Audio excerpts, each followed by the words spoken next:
علامه ذهبي رحم الله فرمایي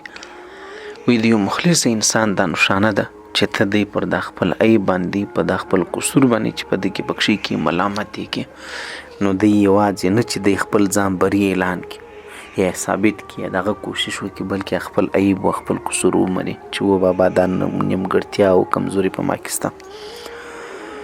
او بلکې برعکس هغه ښوونکي ته دعا کوي چې الله دې تا ته هدایت وکړي خدای دې تا ته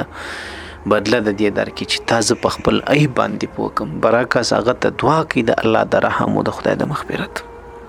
دوستانو موږ ښه خلک یو که بد راځئ دوستانو دغه یوه دعا ده دا یې زده کړئ ضرور په ورځ کې وایاست د ورځې دعا ده اللهم انی اسألک خیر هذه اليوم فتحه ونصره ونوره وبركته وهداه وأعوذ بك من شر ما فيه والشر ما بعد اللهم إني أسألك خير هذا اليوم فتحه ونصره